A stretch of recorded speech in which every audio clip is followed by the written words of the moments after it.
দুইবার তুমি পূর্বে দুইবার হাজির হয়েছিল অনুক্ষণ, এইবার যখন হাজির হলে আমি যে কুরু রাজা তৈরি করেছি যজ্ঞক্ষেত্র, আমার নামে যে কুরুক্ষেত্র, আজ হতে এটা যেন হয় ধর্মক্ষেত্র। নারায়ণ বলল তথাস্তু। আজ হতে যেটা ধর্মক্ষেত্র এটাই হবে কুরুক্ষেত্র, যেটা কুরুক্ষেত্র এটাই ধর্মক্ষেত্র। এই জন্য ধর্মক্ষেত্র কুরুক্ষেত্রে সমবেতা যুযুৎসব মামকা পাণ্ডবাশ্চৈব কিবকুর্ব সঞ্জয়। একমাত্র নারায়ণের কারণে সৃষ্টি হয়েছে বলি তোমার বিদ্যমানে এই তোমার প্রথম প্রশ্নের জবাব হয়ে গেল। দ্বিতীয় প্রশ্ন গানি সবার মধ্যে ধর্মটানি ডাক দিয়ে বলছে, রামায়ণের চেয়ে ভাগবতে বেশি কি আছে? তা বাবু, ভাগবত যদি আলোচনা করতে হয় আগে ভাগবত জন্মিয়ে নিতে হয়, তাই না? জন্মাতে হয়। যে যা করে তার উপরে কিন্তু তার একটা গৌরব বাড়ে। আমি ব্যাসদেব ভাগবত লিখেছি, আমি চিন্তা করছি ভগবানের সবকিছু লেখা হয়ে গেছে। ব্যাসদেব এই চিন্তা করে যখন গঙ্গাসাগর স্নানের তরে ভোর রাতে, পূর্ণিমার রাতে যখন ভোর রাতে স্নানে যায়, দেখতে পায় একটা মাছরাঙা পাখি ওই গঙ্গাসাগরে ডুব দেয়, উপরে উঠে পাখনা ছাড়ায়, আবার ডুব দেয়, আবার উঠে পাখনা ছাড়ায়। আধা ঘন্টা ধরে এই দৃশ্য লক্ষ্য করে ডাক দিয়ে বলছে, ব্যাসদেব মাছরাঙার ধারে মাছরাঙা করিস কি? মাছরাঙা বলছে, মনের ভাবো আমি এইভাবেই গঙ্গাসাগর শুকিয়ে ফেলবো। ব্যাসদেব হেসে দিয়ে উঠছে, বল দেখি তোর মতো সামান্য মাছরাঙার দ্বারা এই গঙ্গাসাগর শুকানো সম্ভব না? মাছরাঙা ডেকে বলছে, ও ব্যাসদেব, আমার মতো মাছরাঙার দ্বারা যদি গঙ্গাসাগর শুকানো সম্ভব না হয়, তাহলে তুমি স্বয়ং ভগবান শ্রীকৃষ্ণ, যিনি অনন্ত কোটি বিশ্ব ব্রহ্মাণ্ডের মালিক, মালিকের মালিক, তার জীবনের, তার লীলার কোটি ভাগের এক অংশ, অনন্ত কোটি ভাগের এক অংশ, তার অনন্ত কোটি ভাগের এক অংশ, তার অনন্ত কোটি কোটি ভাগের এক অংশের সামান্য এক অংশ কলা স্বরূপ ভাগবত লিখিয়া কি করিয়া অহংকার জন্মালা যে ভগবানের সব লেখা হয়ে গেছে।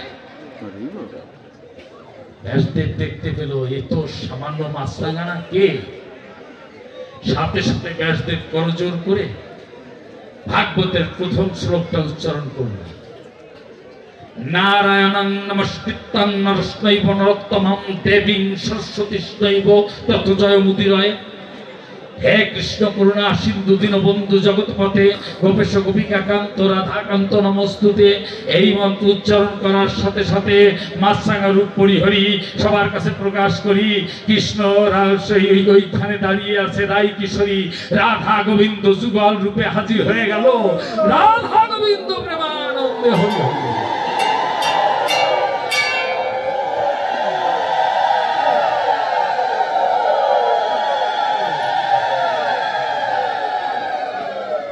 যখন ওখানে হাজির হয়েছে ডাক দিয়ে বলছে, ঠাকুর তুমি? গোবিন্দ বলছে, মনের ভাবো আমি ব্যাসদেব তোমাকে অভিশাপ দেব। কি অভিশাপ?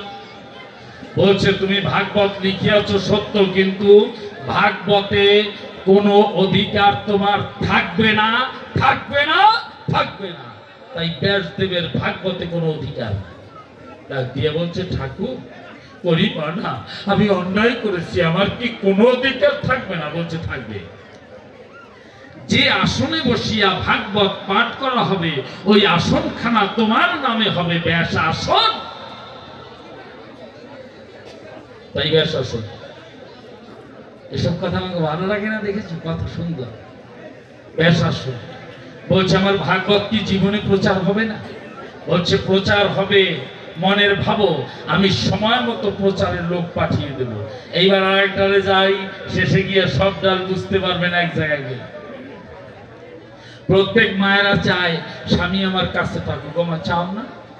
ওই দুই একজন মায়েরা ছাড়া সব মায়েরা চায়। যে খুলনা বটিয়াঘাটার দিছে ওইখানে মনোরঞ্জন বাবু চেয়ারম্যান ছিলেন, তা ওই এক মা গিয়ে বলতেছে, হাতে শাখা, মোটা মোটা শাখা, কপালে সিঁদুর, যাই কয়, ও চেয়ারম্যান, চেয়ারম্যান জনম বইয়ে তোমার ভোট দিয়ে চেয়ারম্যান বানালাম, তুমি তো আমারে কিছু দিলা? ঠিক আছে, কয় তোমারে কি দেবো? তাই আজকে কি দিচ্ছ? তাই আজকে বিধবা কার্ড দিচ্ছি। কয় ওরা খান দাও। হাতে শাখা, কপালে সিঁদুর, বিধবা কার্ড চাও। তোমার দাদার অবস্থা বেশি ভালো না, ঠিক ফেরারে বেশি। এরা আগাম চায়। খুলনা বটিয়াঘাটা ওদিকে তোমরা না, তোমাদের তোমরা তো মা, তোমরা ভালো। প্রত্যেক মায়েরা চায়, এছাড়া মায়েরা চায় যে স্বামী আমার কাছে থাকুক। কি আমার যদি আমি মারা যাই, আমার যেটা বউ আছে ও একটা কথা কয়ে কাঁদতে পারবে, কি ওরে আমার স্বামী রে। কিন্তু আমার যেটার সাথে লাইন আছে, আমি 30 সরকারে বলতেছি তো কথার কথা, যেটার সাথে বর্তমানে একটা বউ জেনারেল আর একটা থাকে না, যারা একটু ধনী ব্যক্তি হয় তাদের বাংলো টাংলো থাকে, আর একটা থাকে। আচ্ছা ওইটাই কি কইয়ে কাঁদবে? একটু কল দিতে মানে মাথায় কমন সেন্স করতে থাকে, ওটাই কি কইয়ে কাঁদবে? ওটাই কি কইয়ে কাঁদবে তুমি বলছো না? আমি জানি কি কইয়ে কাঁদবে। আমি একদিন বইতে দেখছিলাম, মানে চক্ষু বুঝে দেখি আমি জানি ওরা এসে কান্দে, একটু কয় ওরে আমার স্বামী রে, আর ও কান্দিছে ওরে আমার ওরে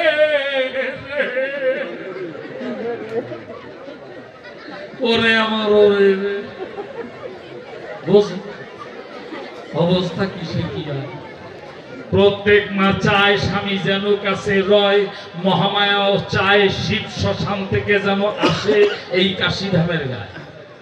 ডাক দিয়া মহামায়া যিনি ইন্দ্রকে বললেন, তিনি ইন্দ্র কথা নাও, ঝড় বৃষ্টি সৃষ্টি করে আমি বলি তোমার ধারে, তুমি শিবের মাথার উপরে 5 হাত জল বাড়িয়ে দাও। ওই 5 হাত জল বাড়িয়ে দিল। ওই জলের মধ্যে মহামায়া কি করেছে? জলজ প্রাণী, জলজ কুম্ভীর, জলহস্তি, জলজ কামড় বিভিন্ন কিছু সৃষ্টি করে পাঠিয়ে দিয়েছে, যাও শিবকে আঘাত করো। তা শিব যে অনন্ত কোটি মহাপর্বতের মতো হিমালয়, অনন্ত কোটি হিমালয় পর্বতের মতো যার দেহ, তারে কি কুম্ভীরে কিছু করতে পারে? জলহস্তিতে কিছু করতে পারে? ডাক দিয়া মহামায়া বলছে কথা নাও, জল শুকিয়ে দাও। জল শুকিয়ে গেল। এইবার বিস্ফোট বিষাক্ত পোকা তৈরি করে পাঠিয়ে দিয়েছে, যাও শিবের কাছে দংশন করো। শিবের চামড়া কি পাতলা চামড়া নাকি বাবু? যখন গিয়ে দংশন করতে যায় ও গায়ে শুধু কামড়া কামড়ি ইশার হয়, শিবের ধ্যান ভঙ্গ হয়। ওরা ফিরে এসেছে। মহামায়া তখন কি করেছে? বাম নাক দিয়ে 2টা সাপ, ডান নাক দিয়ে 1টা সাপ, 3টা সাপ সৃষ্টি করে পাঠিয়ে দিয়েছে, যাও তোমরা বিষাক্ত সাপ গিয়ে শিবকে সবল দাও। মহামায়ার নাক থেকে সাপের জন্ম হয়েছে, বিষের জন্ম হয়েছে বিধায় মহামায়ার দ্বারা জগতে যত নারী জন্মেছে প্রত্যেক মায়েদের নাকের শ্বাসে বিষ আছে। এই বিষ কাটানোর জন্য নাকে স্বর্ণ ব্যবহার করতে হয়। এই 20 মাসের মধ্যে প্রখর হয় 1 দিন, থাকে 3 দিন। এই 3 দিন যদি এই শ্বাস লাগে স্বামীর গায়ে, স্বামী শুকাতে শুকাতে যায়। এই জন্য এই স্বর্ণ ব্যবহার করতে হয়।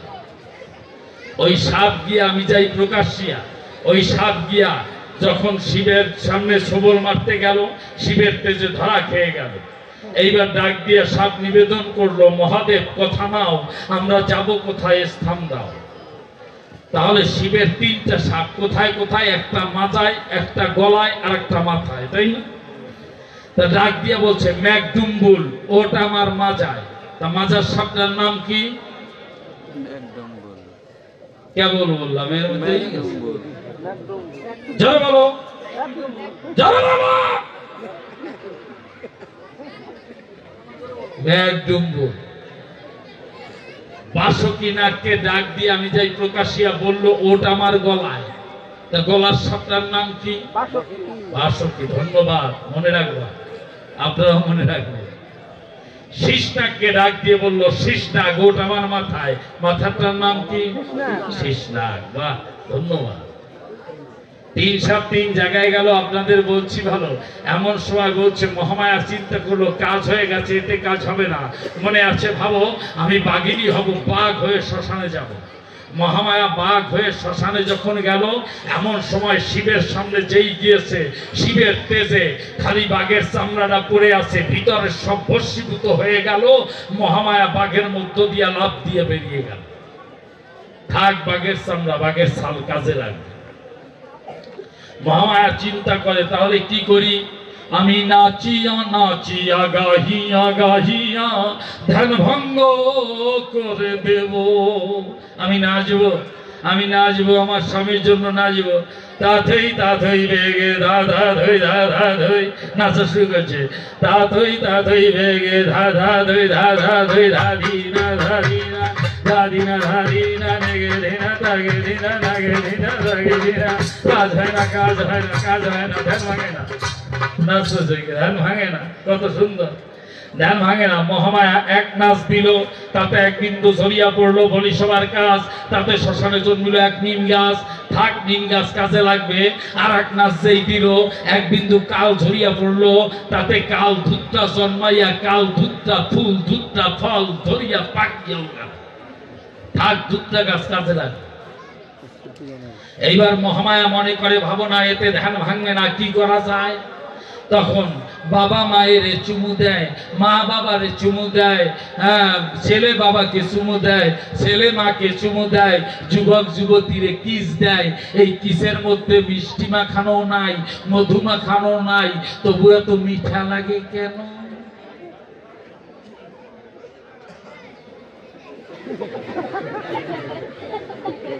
কি ব্যাপারটা কি এর মধ্যে আছে এই জগতের সাধক যারা একমাত্র জানে তারা এর মধ্যে 5টা বাণ লুকানো আছে কি কি মদন মাদন মোহন শোষণ স্তম্ভন এই 5টা বাণ মহামায়া ঠোঁটে উঠাইয়া আমি যাই প্রকাশিয়া সেই শিবের ঠোঁটে দিয়েছে মারিয়া আর যাই কোথায় শিবের ধ্যান ভাঙিয়ে যায় ডাক দিয়ে বলছে মহামায়া তুমি শ্মশানে বলছে তুমি বাড়ি যাও না কেন বলছে বাঘের ছাল বলছে ওটা বাঘের ছাল না ওটা আমি মহামায়া আমার ইচ্ছা তুমি মহাকাল উলঙ্গ ভৈরব তুমি কিছু করো না কথা নেবা আজ হতে তোমাকে এই বাঘের ছাল জড়িয়ে দেবো বাঘের ছাল বলবা শুধু আমি মহামায়া তোমাকে না এই জাগতিক জগতে যে নারী পুরুষের বিয়ে হবে কোন নারী যদি এমনি করিয়া তার সাধনার দ্বারা এমনি করিয়া তার নামের দ্বারা গুরু মন্ত্রের দ্বারা এরকম বাঘের ছাল তৈরি করে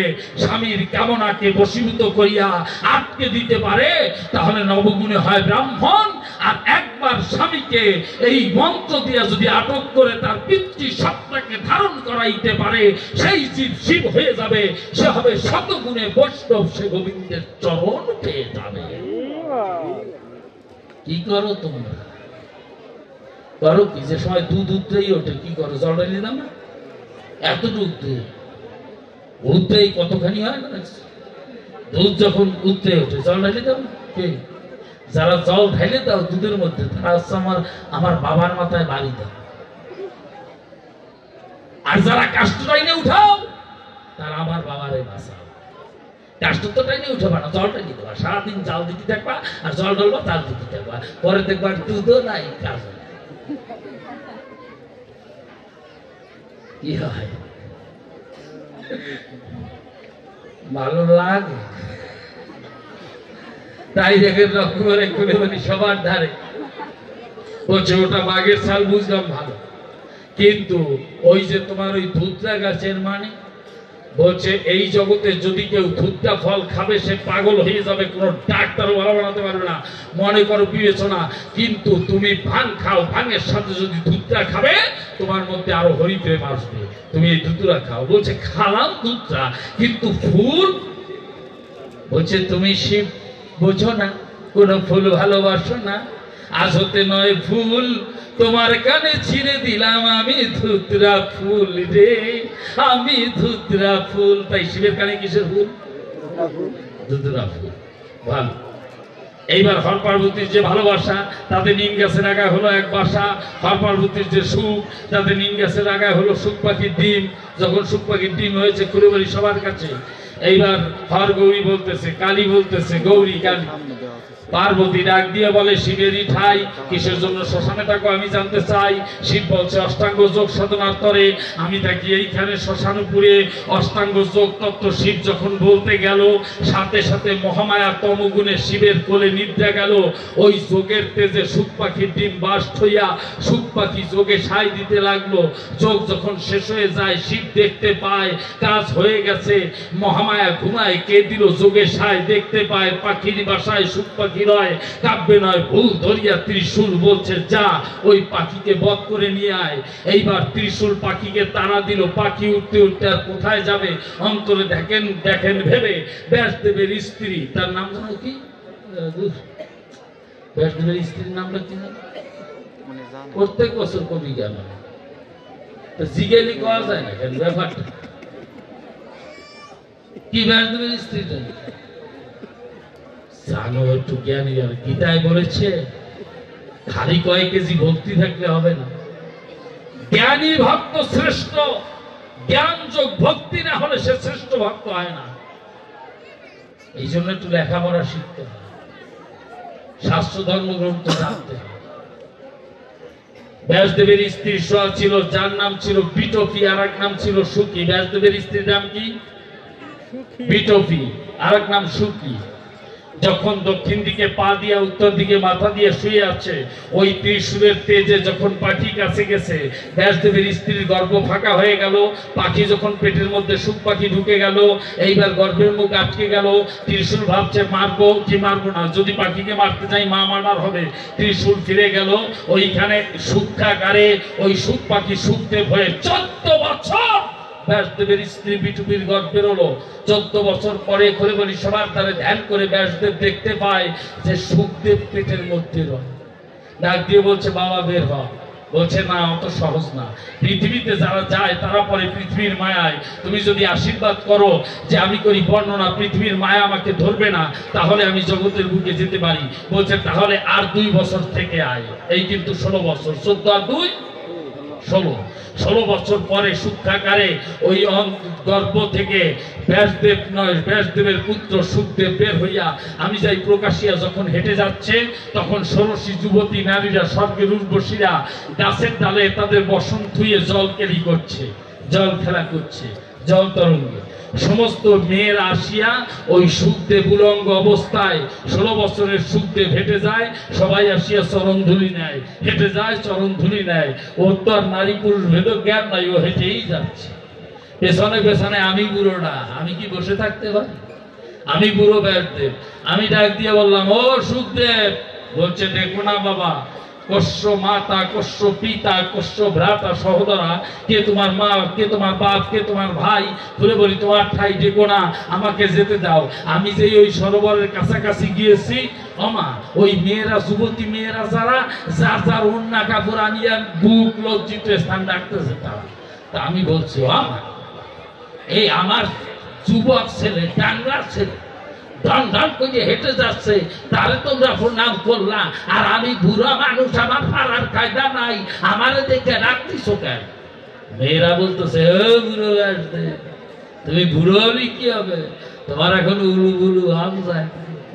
একদল বুড়োরা আছে, যত বুড়ো হয় তত ফাঁসি হয়। বাসে যদি মাইয়েরা দাঁড়াইয়ে থাকে, যুবক ফলারা সরিয়ে যায়, ওই বুড়োগুলো একটু আস্তে আস্তে ধার কাছে। তো এ জায়গায় নাই অঞ্চলে নাই, ইন্ডিয়া ইন্ডিয়া, এরা চীনে, জার্মানি, ইটালিতে, হল্যান্ড, নেদারল্যান্ড, সুইজারল্যান্ড, কোন জায়গার কথা গতি। এমন সময় হায় হায় কথা মিথ্যা নয়। এদিকে ঘটনা আর একটা ঘটলো, আর একটানে যাওয়া ভালো। কুরুক্ষেত্র যুদ্ধ হয়েছে, আমি বলি সবার কাছে, যুদ্ধে চক্রব্যূহে অভিমন্যু মারা গেল, কিন্তু তার স্ত্রী উত্তরার গর্ভে সন্তান ছিল। যুদ্ধের শেষের দিকে বলি সবার বাকে, শেষের দিকে যখন অস্ত্রগুরু দ্রোণাচার্যের সন্তান অশ্বত্থামা ব্রহ্মাস্ত্র মারিয়া ওইখানে উত্তরার গর্ভের সন্তান দিল বিনাশ করিয়া, কৃষ্ণ গিয়া গর্ভের উপরে হাত দিয়া, উত্তরার গর্ভে হাত দিয়া বলল আমি শ্রীকৃষ্ণ বাসুদেব আমার সারা জীবনের পুণ্য ফল দিয়া উত্তরার গর্ভের সন্তানকে পুনরুজ্জীবিত করিলাম। ওর জন্মের আগে ভগবান ওর পরীক্ষা নিয়েছে, ও জন্মিয়া রাজা হবে, ওর নাম হবে পরীক্ষিত। পরীক্ষিত রাজা হলো, আপনাদের বলছি ভালো, রাজা কিন্তু হয়েই গেল। মৃগয়া শিকারে গেল, হরিণ শিকারে, হরিণের পিছনে দৌড়াতে দৌড়াতে করে বলি সবার সাক্ষাতে যখন জল তৃষ্ণা পিল, সৌমিক মুনির আশ্রমে গেল। ডাক দিয়ে সৌমিক মুনি তো ধ্যানে রলো, মানুষ যদি ধ্যানে রয় বাহিরে কি কিছু শুনতে পায়, জল জল বলিয়া পরীক্ষিত রাজা চিৎকার দেয়, কিন্তু শোনে না। এমন সময় হয় না মাপ, পাশে দেখে এক মরা সাপ, ধনুকের বানের মাথায় বাঁধাইয়া ওই মরা সাপ উঠাইয়া সৌমিক মুনির গলায় পরীক্ষিত রাজা জড়িয়ে দিলে। এই জন্য ডেল কার্নেগি বলেছেন জ্ঞানীরা সহজে জ্ঞানীরা সহজে ভুল করে না, যদি কোনো ভুল করেই বসে ওইটা তার জীবনের সবচেয়ে বড় ভুল হয়ে ধরা পড়ে। কেন বেটা তোমার এই কাজ করতে হবে? এই কাজ করতে হবে কেন? ওই যে মরার সাপ জ্বালাতে হবে কেন? একটু পরে সৌমিক পুত্র শৃঙ্গী, সৌমিকের পুত্র শৃঙ্গী মুনি যখন শেষ চলে এলো, এসে দেখতে পায় বাবার গলায় মরা সাপ জড়ানো হয়। সাথে সাথে অভিশাপ দিয়েছে যে আমার বাবার গলায় যে মরা সাপ জড়িয়ে দিয়েছে, আমি অভিশাপ দিলাম সে যদি রাজাও হয় 7 দিনের মধ্যে তার মরণ হবে, তক্ষক দংশনে মরণ হবে হবে হবে। এই জগতে সতী নারীর চোখের জল, শহীদের বুকের রক্ত, শ্রমিকের গায়ের ঘাম আর মুনিবাক্য, এই 4টা কখনো বৃথা যায় না। আর 4টা জিনিস সংসারে থাকলে সুখের অভাব হয় না। কি কি? কুজা ডোঙ্গা, বেবক ভাই, দরজাল মাইয়া মানুষ আর 4টানো গাই। এই 4টা জিনিস সংসারে থাকলে তার সুখের অভাব হয়। কুজা ডোঙ্গা, বেকা তাল গাছ দিয়ে ফারিয়া ডোঙ্গা বানাবেন, বেকা ডোঙ্গা খোঁজ দেবেন দক্ষিণ দিক ও উত্তর দিক দিয়ে হইয়ে ঘা খাইয়ে চিত্রিয়ে হয়ে যাবে, পূজা ডোঙ্গা। বেবত ভাই, বুদ্ধিমান ভাই, বুদ্ধিমান ব্যক্তির ভাই যদি বেবত হয়, ওই বেবতের জ্বালায় বুদ্ধিমানটারও মান সম্মান যায়।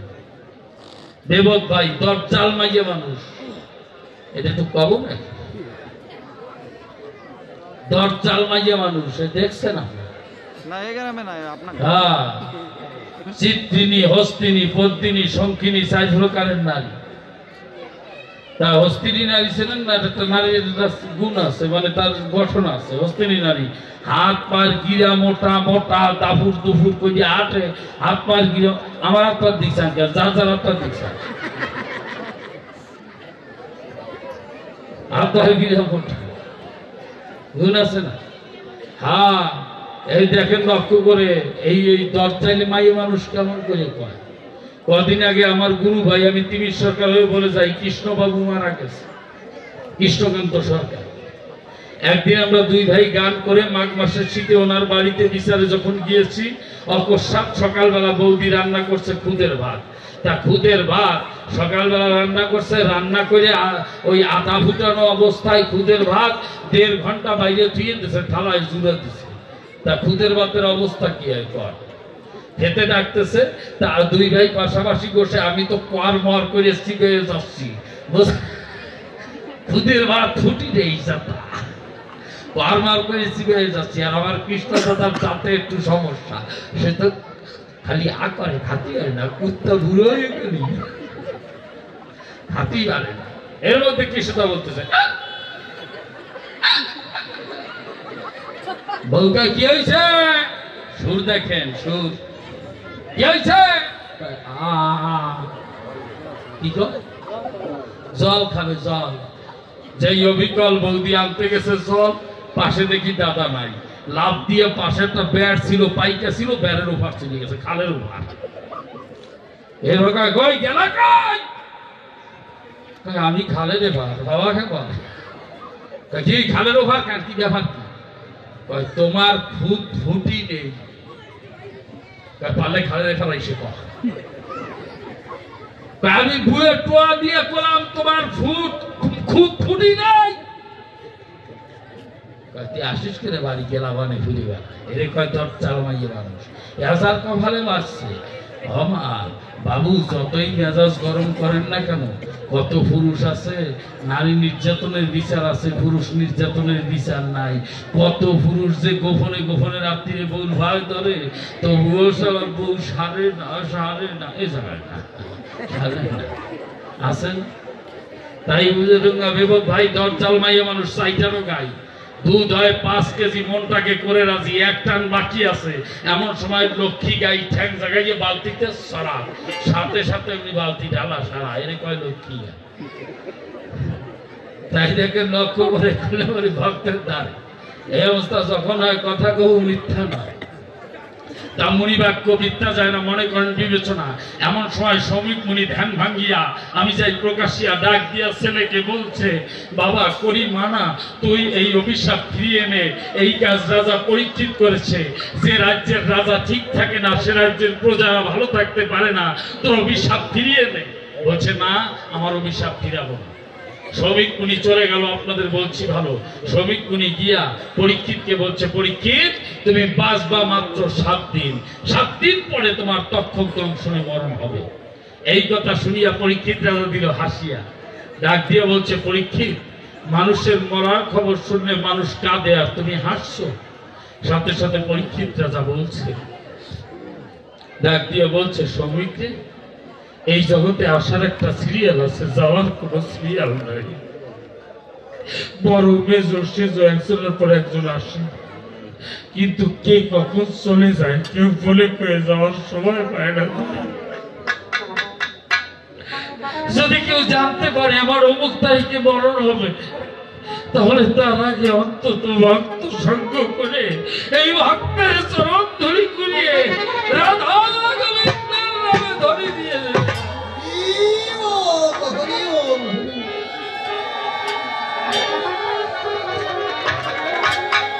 রাধা গোবিন্দ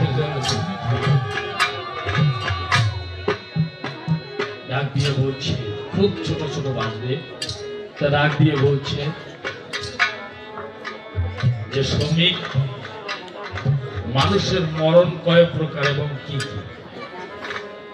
বলছে মানুষের মৃত্যু প্রধানত 4 প্রকার, উত্তম মৃত্যু, মধ্যম মৃত্যু, প্রধানত 3 প্রকার, উত্তম মৃত্যু, মধ্যম মৃত্যু আর নিম্ন মৃত্যু।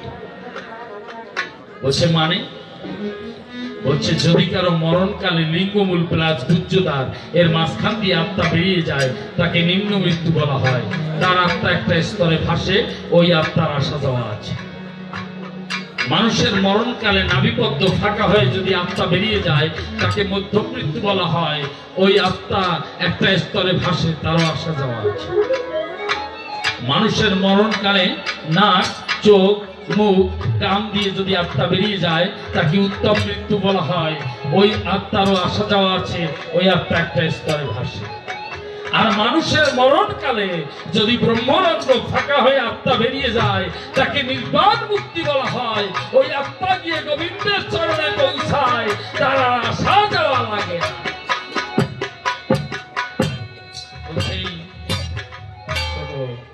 এই নির্বাণ মুক্তি আছে কিসে? আছে কিসে? বলছে যে গ্রন্থের মধ্যে 5টা প্রেম আছে, কোন ব্যক্তিকে কথা নেই 7 দিন যদি এই গ্রন্থ পাঠ করানো হয় তাহলে তার ব্রহ্মরন্ধ্র ফেটে মৃত্যু হয়, তার নির্বাণ মুক্তি হয়। আচ্ছা আনো গ্রন্থ আনো। ওইখানে 60,000 মুনিদের মধ্যে খালি একজন মুনি নাই, কে? সুখদেব, আর সবাই আছে। আনা হলো আদি পুরাণ, তার মধ্যে 5টা প্রেম নাই, পঞ্চপ্রেম নাই, শান্ত, দাস্য, সখ্য, বাৎসল্য, মধু। আদি পুরাণ নাই, আদি পুরাণ নাই, আনা হলো মহাপুরাণ নাই, আনা হলো মহামহাপুরাণ নাই, আনা হলো শিব পুরাণ, তার মধ্যে নাই, আনা হলো শিবলিঙ্গ পুরাণ, তার মধ্যে নাই, আনা হলো দ্বাদশলিঙ্গ পুরাণ, তার মধ্যে নাই, আনা হলো গৌর পুরাণ, আর তার মধ্যে নাই, গরুর পুরাণের মধ্যে নাই, আনা হলো বিষ্ণু পুরাণ, তার মধ্যে নাই, আনা হলো ব্রহ্ম পুরাণ, তার মধ্যে নাই, আনা হলো ব্রহ্ম বৈবর্ত পুরাণ, তার মধ্যে নাই, আনা হলো ওর গুরুদেবের লেখা রামায়ণ। এইবার একটু স্বস্তি পেলাম। তো রামায়ণের মধ্যে শান্ত প্রেম আছে, রামচন্দ্র শান্ত হয়ে গুরুর কথা শুনেছেন, শান্ত প্রেম। রামায়ণের মধ্যে দাস্য প্রেম আছে, দাস্য প্রেমে হনুমান। রামায়ণের মধ্যে সখ্য প্রেম আছে, সখ্য প্রেমে গুহক চণ্ডাল, সখ্য প্রেমে। রামায়ণের মধ্যে বাৎসল্য প্রেম আছে, বাবা রামকে ভালোবাসতেন, রাম বাবাকে ভালোবাসতেন। কর্দমাক্ত পথে দশরথ যখন ছুটে চলতো তার পাদুকা মাথায় করে রামচন্দ্র পেছনে পেছনে হাঁটতো, এ প্রেমও আছে। কিন্তু যেটা আসল প্রেম, মধুর প্রেম, যেটা গাঢ় হলে কান্তা প্রেম কয়, এইটা কিন্তু রামায়ণের মধ্যে নাই। এই জন্য রামায়ণ ওখানে স্থান পায় নাই। এমন সময় সুখদেব আসিয়া বলছে, মা ভয় নাই, আমার বাবা ব্যাসদেবের লেখা ভাগবতের মধ্যে এই একটা প্রেম বেশি আছে, এর মধ্যে কান্তা প্রেম, মধুর প্রেম আছে, তাই এই মধুর প্রেম তো আর রামায়ণের মধ্যে নাই নাই নাই। যদি থাকে তাহলে কথা নিও, কোন গ্রন্থে কোন রামায়ণের কত পৃষ্ঠায় আছে, রাম লক্ষ্মণ ভরত শত্রুঘ্ন হনুমান কেউ কি ব্রহ্মরন্ধ্র ফেটে মারা গেছে, যদি মারা গিয়ে থাকে রাবণ সহ কোন গ্রন্থে কত পৃষ্ঠায় আছে, স্পষ্ট জবাব দেবা, নইলে খাদ্য খাওয়া। এমন সময় গ্রন্থ আনা হলো, এবার ভাগবত পাঠ করা হবে। ভাগবত যখন পাঠ করতে বসেছে, করে বলি সবার কাছে, সুখদেব পাঠ করছে, আর ওদিকে বসে সমস্ত মুনি ঋষিরা আছে, বেড়াজালে রয়েছে, সামনে পরীক্ষিত শুনছে। 6 দিন হয়ে গেল। 6 দিন পরে পরীক্ষিত রাজা কথা বলে উঠল, ডাক দিয়ে বলছে, সুখদেব, আমি বুঝেছি এই 6 দিনে এই জগতে আপন বলতে কেউ নাই, আমাকে একটু সময় দেওয়া যাবে? আমি একটা দিন তো বাকি আছে। কেন? যে আমার তো পারে করি নাই, আমি পারে যাবো কি দিয়ে? আমার এই রাজ্য পরে রবে, কিন্তু যাওয়ার আগে আমাকে একটু সময় দাও। এই একটা দিন তুমি এখানে বসো আর সময় দাও। আমার রাজ্যে যত বৈষ্ণব আছে, যত বৈষ্ণবী আছে, সকল ভক্তকে এনে তাদের একটু বৈষ্ণব সেবা দেব, আর এই ভক্তের চরণ ধরে আমি করিয়ে দিতে চাই। এই ভক্তের চরণ ধরে করিয়ে দিতে চাই, এটা কুড়াতে দাও। সুখদেব সময় দিল। পরীক্ষিত রাজা রাজ্যের সকল ভক্তদের ডেকে বৈষ্ণব সেবার ব্যবস্থা করেছে। পরীক্ষিত রাজা এক একজন ভক্তের চরণের কাছে যান আর ডাক দিয়ে বলে, বাবা মা, আমার সময় হয়ে গেছে, আর সময় নাই, আমার জগতের লীলা সাক্ষ্য করার সময় হয়ে গেছে, আর সময় নাই। এবার থেকে ওখানে যাওয়ার বেলায় গোবিন্দ জিজ্ঞেস করবে, তোমার কি পালন করিয়াছে?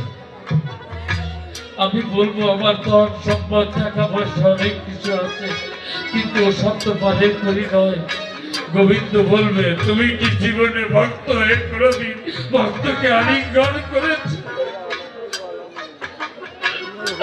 তুমি কি ভক্ত হয়ে ভক্তের চরণ ধরে নিয়েছ? তাহলে ওই ধরে দাও, ওই ধরিয়ে করে তোমাকে রাধা রমন মাধব রাইয়া পার করিয়া। সেদিন তো আমি কিছু দিতে পারবো না, সেদিনের জন্য তোমরা চরণ ধরে যাও, ওই ধরে নিয়ে যাই। আমি পারে যাই, ওই ধরে নিয়ে সবার ধরে দিচ্ছে কুড়িয়ে রেখে। তাই এইখানে কবি গাইলেন, ওহারে শোনো কৃষ্ণ ভক্ত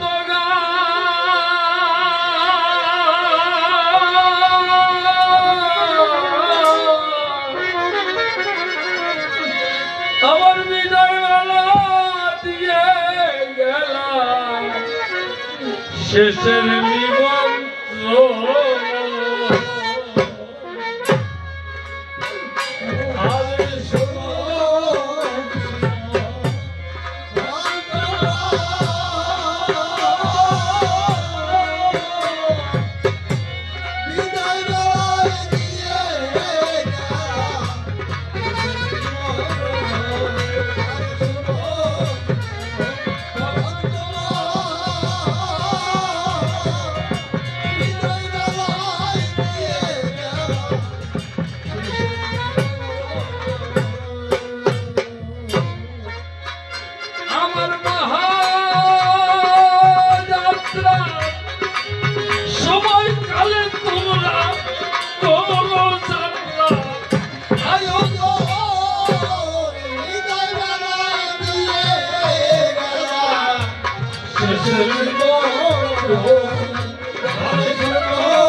আমরা একদিকে যাবার আগে যাত্রা দেখি,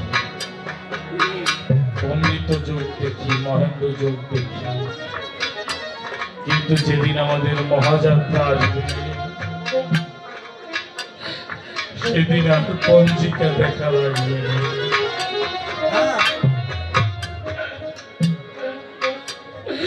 যেদিন শেষে জায়গা আর সময় পাবে না, সেই সময় থাকতে কেউই হরিনাম ভুলো না, কৃষ্ণনাম ভুলো না। সময় থাকতে রাধা গোবিন্দের নামে ধরে দিয়া এই ভক্তের চরণ ধরি নাও ভালো। রাধা গোবিন্দ প্রেমানন্দে হরি হরি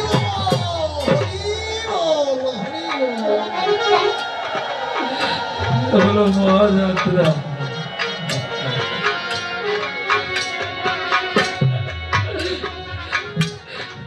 মহাযাত্রা এত লেপ তুলস্য খাতা বালিশ, শেষের দিন সিরা পাটি। হায়রে জীবন, এত রং তামসার জীবন, এত সাবান ছোড়া মাখলাম, নিজেকে এত পরিষ্কার করলাম, আর পরিষ্কার লাগবে না।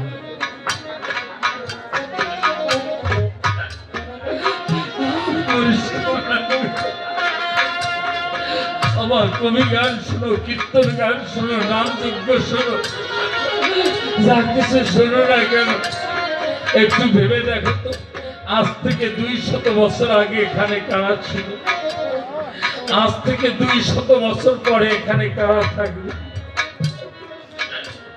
এই জগৎটা একটা পুতুল খেলা মাত্র। তাই সময় থাকতে কৃষ্ণ গোবিন্দ বলে, যার যার গুরু বলে, ভক্তের চরণ তলে গড়াগড়ি দাও।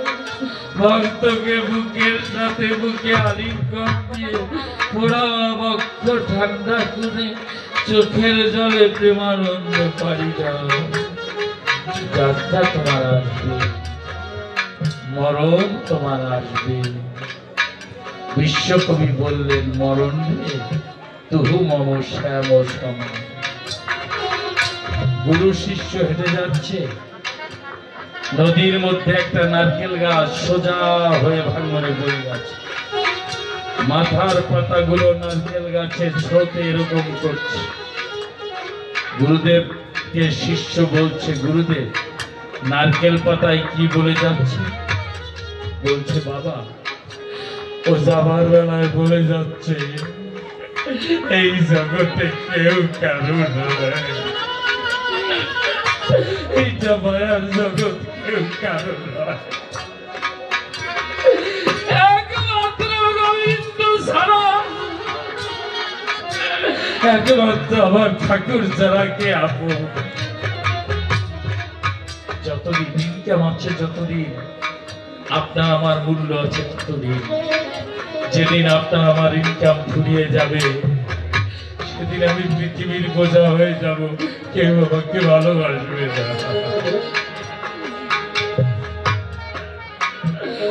তাই কবি বললেন, আমার মহাযাত্রার সময় কালে তোমরা তোর যাত্রা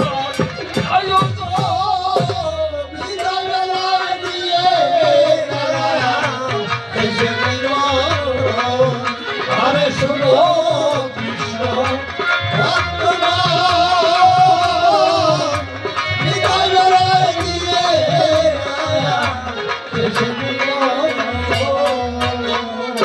ও ভক্তগণ,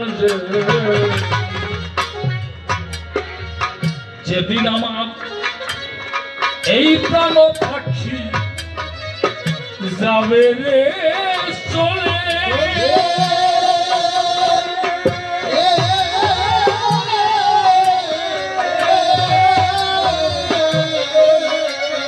তোমরা কৃষ্ণ নাম শুনাইয়ে দিও, আমার করুণে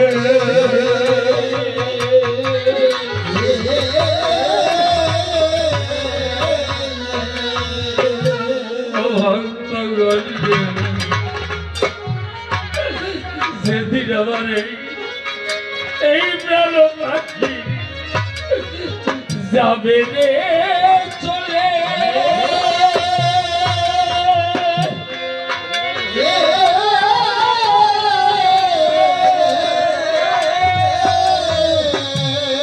তোমরা কৃষ্ণ নাম শুনাইয়ে দিও আমার করুণা বলে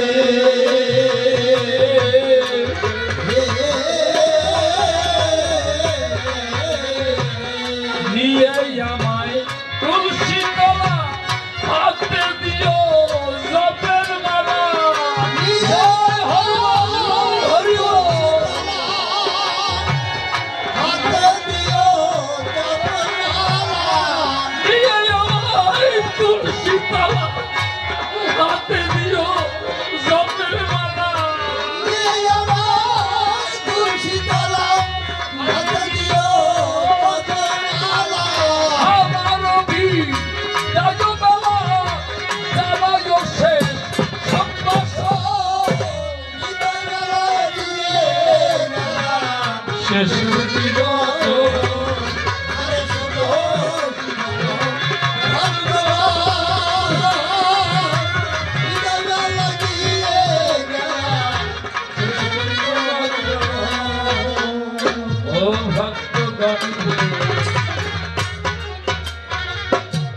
আমার মরণ কালে কাছে যদি আসে মা বাবা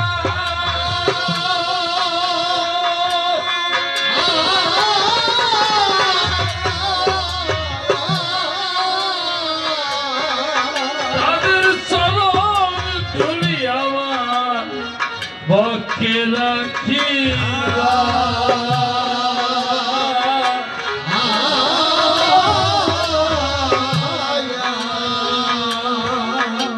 ভক্তগণ যে আমার মরণ কালে কাছে যদি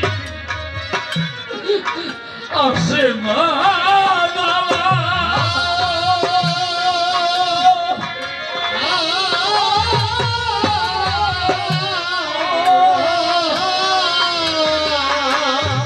তাদের চরণ ধুলি আমারে বক্ষে রাখিবা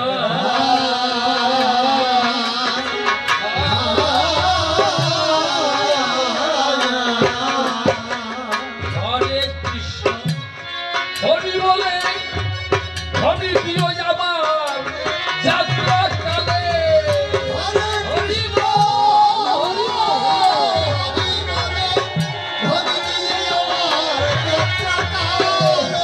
হরে কৃষ্ণ হরি বলে হরি দিও আমার যাত্রা কালে হরে কৃষ্ণ হরি বলে হরি দিও যাত্রা কালে আমার গায় কালে কপালে দি ও চন্দন ভিতরে দিয়ে হরে শুনো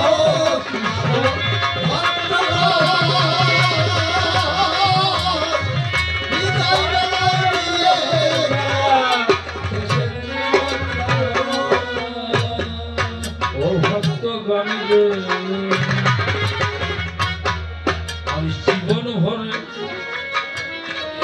এই ভক্তের ধুলি শিরেতে নেই যাই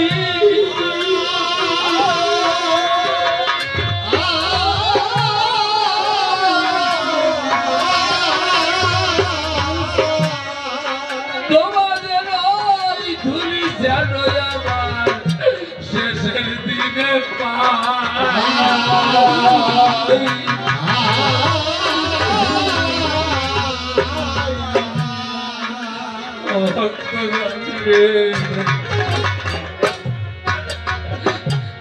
জীবনে তোমাদের ওই চরণ তুলি আমি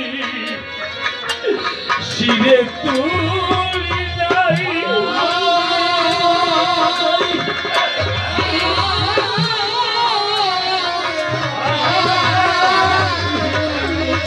বিদায় বেলায় ওই তুলি যেন আমার শিরে পাই।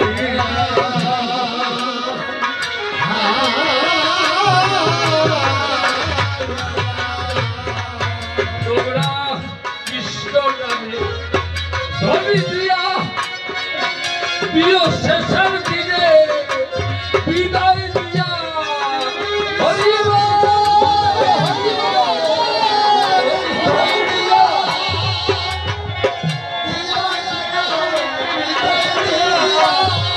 কৃষ্ণ নামে ধরি দিয়া দিয়া বিদায় দিয়া কৃষ্ণ নামে ধরি দিয়া দিয়া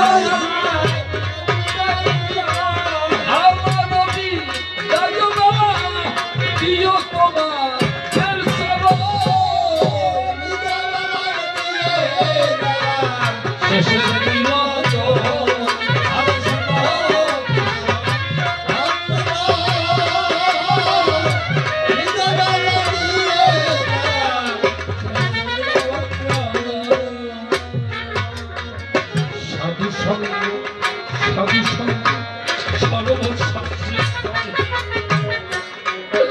সাধু সঙ্গ করা মাত্র পাপ হয়ে যায়।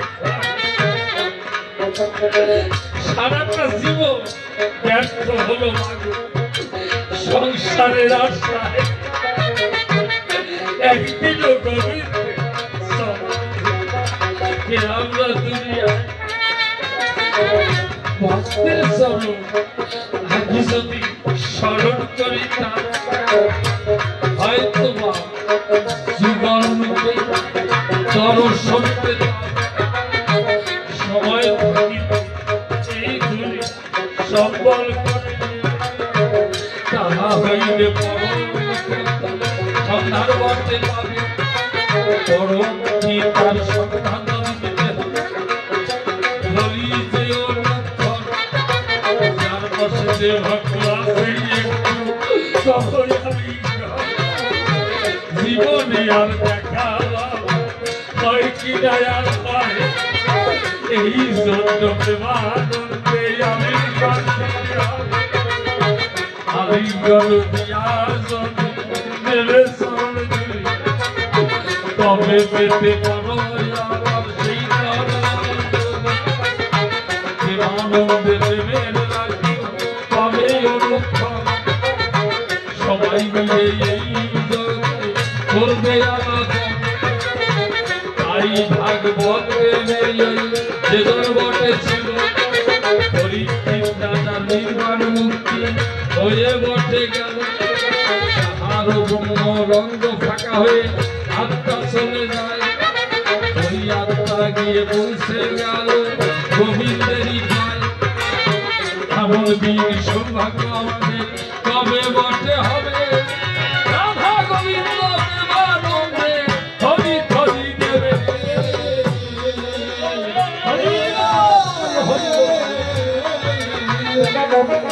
কমিটির বাবুদের আপনারা সবাই করবেন আশীর্বাদ। যেমন আশীর্বাদে বাবু রাখতে হোক নাইবা করে বাদ। তারই সাথে সাথে দয়া করে কথা বটে নেবেন।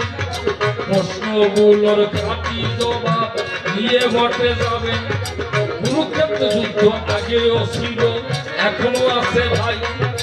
যার যার ঘরে সঙ্গীর মধ্যে যুদ্ধে আমরা পাই। পঞ্চ পাণ্ডব পঞ্চ যাত্রা দেহের ভিতরে। পঞ্চ পাণ্ডব পঞ্চ যাত্রা দেহের ভিতরে। তারই সাথে সাথে দেখো এমনি করে 10 ওরা সকল ভাই দেহের মধ্যে রয়। এদের মধ্যে দেহের মধ্যে যুদ্ধ বটে হয়। যুদ্ধ আছে যুদ্ধ ছিল যুদ্ধ থেকে যাবে। রাধা কৃষ্ণের মধুর সম্পর্ক তোমাকে বললাম রে, সে মধুর সম্পর্কের মধ্যে আছে কাম আছে, তাই কাম আছে কামনা শূন্য বটে তোমারে জানাই। এই না প্রেম রয়েছে দেখো এই না সরাসরি, কাম আছে কামনা শূন্য বললাম এই না সবার ধারে। এই পর্যন্ত এমনি করে বলি যে তোমার খাই, সংক্ষেপে তোমার প্রশ্নের জবাব আমি দিয়ে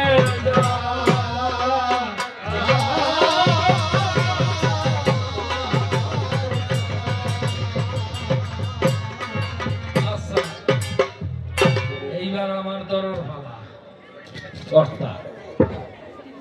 মানুষ সৃষ্টির শ্রেষ্ঠ জীব, এটা আপনারা বিশ্বাস করেন? কি করেন কিনা? অবশ্যই করেন। যদি করেন মানুষ সৃষ্টির শ্রেষ্ঠ জীব ব্র্যাকেট দেন, তাহলে কারো গাভী নাই, যদি কারো ছাগল থাকে তার দুগ্ধ দিয়া সরু রান্না করে দিলে তোমার রাম খায়, নারায়ণ খায়, ব্রহ্মা বিষ্ণু শিব খায়। গাভীর দুগ্ধ দিয়া সরু রান্না করলে তোমার রাম খায়, নারায়ণ খায়, ব্রহ্মা খায়, বিষ্ণু খায়, শিব খায়। এই মানুষ যদি শ্রেষ্ঠই হবে, সৃষ্টির শ্রেষ্ঠ জীব হবে, এই মানুষের দুধ দিয়া সরু রান্না করে দিলে তোমার রাম খায় না কান, নারায়ণ খায় না কান, ব্রহ্মা খায় না কান, বিষ্ণু খায় না কান। যে মানুষের দুধের, যে দুধ খেয়ে আমরা মানুষ হয়েছি, সেই মানুষের দুধ যখন পূজায় লাগে না, এই মানুষ শ্রেষ্ঠ কিসে? সংশয় প্রশ্ন জীবন, সংশয় আজকের জবাব দিয়ে জমা ধরে হবে না। জাগার জিনিস জাগায় মাখা। এক লোক তোরা কই আটা দিছে, মাথার গাছের শিকড়ের সাথে উচর থেকে নখ একখান উল্টিয়ে গেছে। হ্যাঁ, কই গেছে না, উল্টাই গেছে। তা জাগার আটা জাগায় লাগা ঠিক হয়ে গেছে, হয়ে গেছে। তাই তুই একটু জাগার আটা জাগায় লাগাস, তোর একটু কইয়ে যাই শোন। হ্যাঁ, তোর একটু কইয়ে যাই। বৌমা নিত্য লিপস্টিক লয়, শাশুড়ির কত সময় সহ্য হয়? আমার কি বয়স শেষ হয়ে গেছে নাকি আমি একটু লিপস্টিক দিতে পারি? শুটকো চামড়ায় আলতা মাখালে যুবতী হওয়া যায় না, শুটকো চামড়ায় আলতা মাখালে যুবতী হওয়া যায় না। যতই বুড়ো আমি হই না কেন, আমার মনটা বুড়ো কেন হয় না, যুবতী হওয়া যায় না, যুবতী হওয়া যায় না, যুবতী হওয়া যায় না, যুবতী হওয়া যায় না। আউশাল্লাহ তো দূর হয় না। শাশুড়ি মা উৎপাইতে বসে রয়েছে, কোন সময় বৌমা বড় আয়নার সামনে দিয়া ঠোঁটে লিপস্টিক দিয়া আয়নার সামনে লিপস্টিক দিয়ে সরিয়ে যাবে, এই ফাঁকে শাশুড়ি যাই একটু দেবে, একটু দিতে। বর্তমান বৌমারা তো খুব চালাক।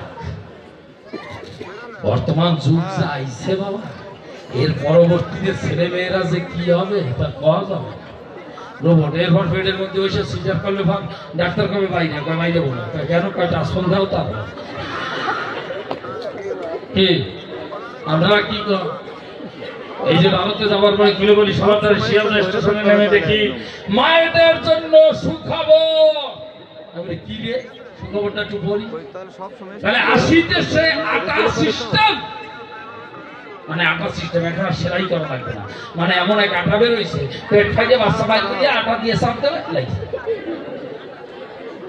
আটা সিস্টেম। ওর নিচে লেখা আছে 80 দেশে আরো সুখবর। কি 80 দেশে সেন সিস্টেম, মানে সেন সিস্টেম কি রে, মানে একটা সন্তান হওয়ার পরে ওই যে ফাইয়া ওই যে বাই বাই করিয়া আজকে এখানে সেন সিস্টেম করিয়ে দেবে। পরবর্তীতে আরেকটা সন্তান আসবে, স্বামী ইটালি যাবে বা লিবিয়া হয়ে যাক আর এমনি যাক, তা যাবে ইটালি যাবে, তা যাওয়ার পথে মরিয়ে তাই না পাইছে তাই যাবার আগে একটু ছেলের বা মেয়ের মুখ দেখে যাবে, তা সেনটা খুঁজিয়া আমি আমার সোনা কাঁদে আমার কেটে দেই খাবার কম। সেন সিস্টেম আসতেছে এই কায়দা। বৌমা তো কথাই বসে রয়েছে, বৌমাও ঠিক কইছে যে শাশুড়ি কি করতে চাচ্ছে। বৌমা আস্তে ছোটে লিপস্টিক দিয়া, হাতের মধ্যে লিপস্টিক দিয়ে গেছে সরিয়া। শাশুড়ি তো ভাবছে লিপস্টিক আছে আয়নার সামনে, কিন্তু আর লিপস্টিক ছিল না, ছিল সুপার ব্লু আটা। বাতাইছে একটা, কারণ শাশুড়ি তো আসছে না কোনটা লিপস্টিক কোনটা সুপার ব্লু আটা। ওই সুপার ব্লু আটা লিপস্টিক ভাবিয়া আস্তে ছোটে, আমার লিপস্টিক তো দুই ছোট দেওয়া লাগে না, ভালো ইয়ে দেখছিস, এক ছোট দিয়ে আয়নার সামনে দুইও ছোটে লাগা সামনে সেই লিপস্টিক লাগিয়া সুপার ব্লু আটা ছোটে দিয়া সেই শাশুড়ি করছে আপ, বন্ধ হয়ে গেছে চাপ। বৌমা করবে কি, দরজার কাঠ দিয়ে দিছে বাড়ি শাশুড়ির পাশা, এক কষ্ট বুঝে আসছে, নইলে অপারেশন করে গাল ভাগ করা লাগছে। কোন জায়গাটা কোন জায়গা লাগো, জায়গাটা জায়গায় লাগে, এরপর তো নিয়ে আসবো জায়গাটা তুমিও জায়গায় লাগাইও, আমিও তো বাইরে বলি গেলাম জায়গাটা তুমিও জায়গায় লাগাবে, পরিষ্কার কথা, নইলে কিন্তু খবর আছে। হ্যাঁ, রামচন্দ্রের মানে দশরথের বাচ্চা কাচ্চা হয় না মনে করেন বিবেচনা। দশরথের বিয়ে ছিল কয়টা? মেন তিনটা বাদে। বাবু সত্যি কথা বলেন না? না, এখনো ঠিক করে 749টা বিয়ে, জেনারেল তিনটা বাদে। ধন্যবাদ। তা 749টা বিয়া, আমার একটা বাচ্চা কাচ্চা হয়। আচ্ছা, দোষটা কার? আমি কব। পরে একটা হবে যখন আশীর্বাদ পেল অন্ধমণির পুত্র সিন্দুরে মারিয়া, এরপরও হয় না। স্বপ্নে দেখালো কথা নাও, ঋষ্যশৃঙ্গ মুনিকে নিয়ে যজ্ঞ করো, ওই যজ্ঞে চরু জন্মাবে, ওই চরু খাওয়ালে পরে সন্তান হবে। ওই চরু নিয়া কিন্তু কি করেছে, ওই চরু নিয়ে গঙ্গার ধারে গেছে পল্লা পূজা দিতে, যার পল্লা পূজা করে। ওই চরু নিয়ে যখন গেছে গঙ্গার ধারে, গঙ্গা পূজার গান জানো? পূর্বেতে বন্দনা করি মাগো সূর্য দেবের পায়ে, মাগো গঙ্গা আইসো ঘাটে। অতি একটু আলাদা গান হাঁটতেছি গান তো গায়। যখন ওইখানে চরু যজ্ঞে চরু উঠেছিল, চরু যখন ডাকা হলো, এই সুযোগে নিকষা রাবণের মা উনি কাক রূপে আসিয়া প্রথমেই ঠোকর দিয়া এক ঠোকর চরু নিয়ে চলে গেল। কি মিথ্যে কথা বলতেছি? ওই চরু নিয়ে রাখলো তাল গাছের ফাঁকে। ঠিক আছে, ওই উচ্ছিষ্ট চরু খাইয়া রামের জন্ম। রাম, লক্ষণ, ভরত, শত্রুঘ্ন ওরা হলো চরুতু ভাই, চরুতে জন্মাইছে চরুতু ভাই। এদিকে কিন্তু ওদিকে কি হচ্ছে, রাবণ জন্মিছে, বিভীষণ জন্মে গেল, রাবণ জন্মে গেল, কুম্ভকর্ণ জন্মিল। এমন সময় ময়দানব ডাক দিয়ে বলছে কথা নাও। এইবার বলছে নিকষা তোমার কি মনে নাই, ওই যে তাল গাছের ভাগে চরু আছে, ওই চরু খাও। ওই চরু খাবার পরে বিভীষণের জন্ম হল। তো যে চরু খেয়ে রাম জন্মিল, সেই চরু খেয়ে বিভীষণ জন্মিল। তোমার কাছে আমি জবাব চাই, এই সূত্রে বিভীষণ কি রামের ভাই না রাবণের ভাই? স্পষ্ট জবাব দেবে। কি কেমন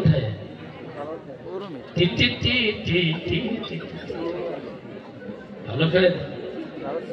আর রামায়ণে কি অবস্থা দেখছেন? রামায়ণে কত 80 লক্ষ মন ওজনের বাটুল বাঘ। কত লক্ষ মন? 80 লক্ষ মন। ধনুকের ওজন কত? ওজন কই যায়? ধনুকের ওজন কত? যেটা মারলো ভারতের গায়ে শক্তি ছিল কত? কত কুইন্টাল? লাগলো কার গায়ে? হনুমানের গায়ে। তার হাতে কি? পর্বত।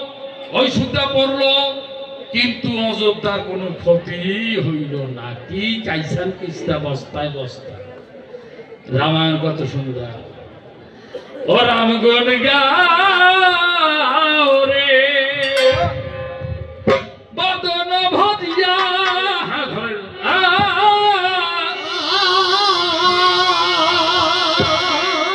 মনের পাতাম সবই তোমার যাবে রে ধুইয়া রাম গুণ গাও